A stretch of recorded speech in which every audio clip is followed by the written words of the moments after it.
Hukum lingkungan adalah hukum yang mengatur standar perilaku manusia berkenaan dengan aspek ekologi, sumber daya alam, dan unsur lingkungan hidup lain beserta implikasinya, guna menjamin keserasian, kelestarian fungsi, dan kemampuan sumber daya alam dan lingkungan hidup secara berkelanjutan. Mendukung pembangunan yang berkelanjutan kepada masyarakat agar untuk mempertegas hak dan kewajiban dan memperkuat mandat kepada aparat pemerintah berkaitan dengan pelestarian lingkungan hidup. Berdasarkan pasal 1 angka 1 Undang-Undang Nomor 32 Tahun 2009 Lingkungan Hidup, di mana isinya yaitu mengatakan kesatuan ruang dengan semua benda, daya, keadaan, dan makhluk hidup termasuk manusia dan perilakunya yang mempengaruhi alam itu sendiri, kelangsungan peri kehidupan dan kesejahteraan manusia serta makhluk hidup lain. Adapun wujud atau bentuk masalah lingkungan hidup dalam realitanya dapat berupa pencemaran atau perusakan lingkungan hidup secara bersamaan dan berakumulasi, di mana masalah ini disebabkan oleh tindakan manusia, juga disebabkan oleh peristiwa alam.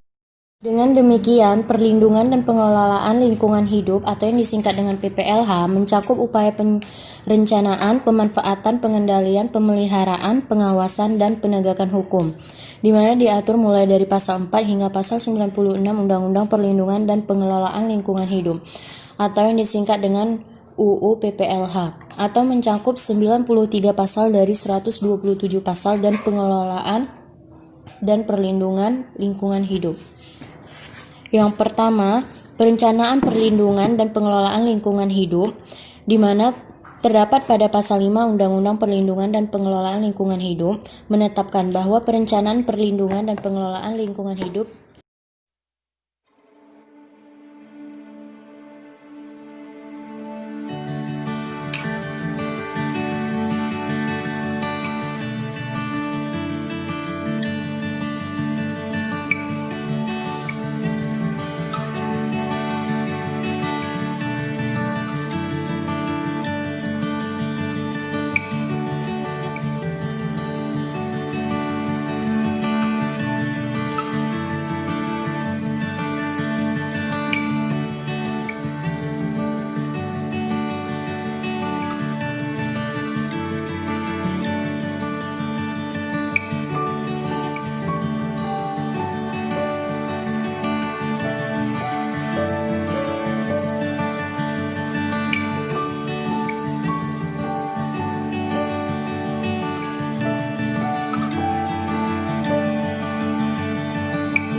Pemeliharaan lingkungan hidup dilakukan melalui upaya konservasi sumber daya alam. Adapun pencadangan sumber daya alam merupakan sumber daya alam yang tidak dapat dikelola dalam jangka waktu tertentu. Terdapat pada pasal 57 ayat 3 Undang-Undang PPLH. Yang kelima, pengawasan. Pengawasan pada dasarnya merupakan bagian dari penegakan hukum lingkungan secara preventif, yaitu upaya mewujudkan penataan terhadap ketentuan-ketentuan di bidang lingkungan hidup, khususnya mengenai perlindungan dan pengelolaan lingkungan hidup. Yang keenam, penegakan hukum. Penegakan hukum dimaksud sebagai bagian dari perlindungan dan pengelolaan lingkungan hidup, di mana termasuk pada pasal 4 Undang-Undang PPLH. Tentunya penegakan hukum lingkungan. Dalam penegakan hukum lingkungan dianut sistem penegakan hukum dalam arti luas yang mencakup penegakan hukum referensi.